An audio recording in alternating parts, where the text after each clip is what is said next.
Another important function of central bank is it acts as a controller of money supply or controls credit in the economy. There are various instruments used, quantitative as well as qualitative instruments to control this money supply in the economy.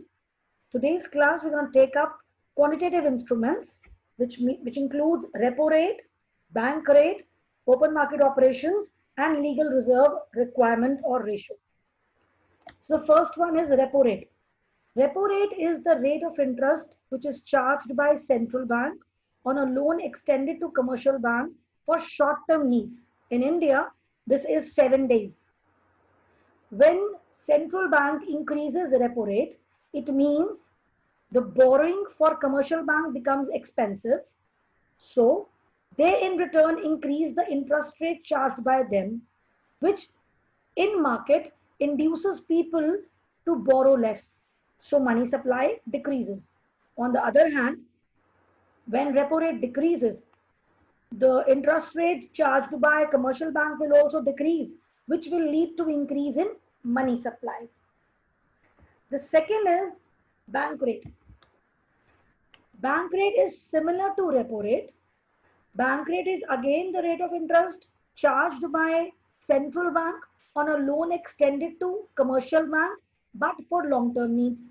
The same process, when bank rate increases, commercial bank in return increases the interest rate imposed by them, which leads to decrease in money supply in the market. When bank rate decreases, the interest rate charged by commercial bank also decreases, which leads to increase in money supply in the market. The third one is open market operations. We all know that central bank does not deal with general public, but at times central bank goes into buying and selling of government securities or bonds in the market, either with general public or with commercial bank.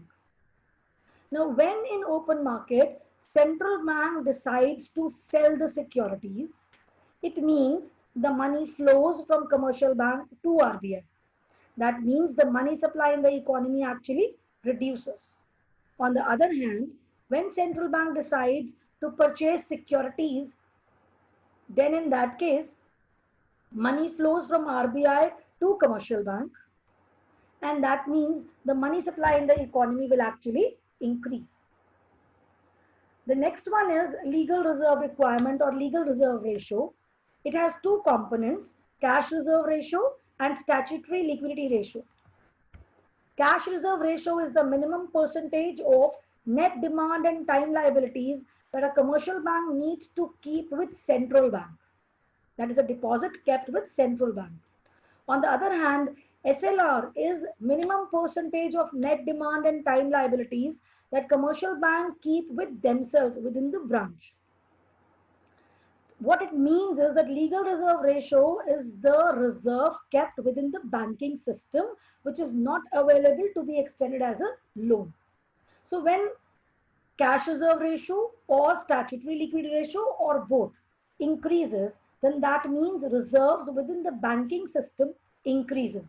That means the loan which can be extended to the market reduces, which leads to reduction in money supply. On the other hand, when LRR, legal reserve ratio, reduces, then that means now bank has more money to be given as loan in the market, which leads to increase in money supply.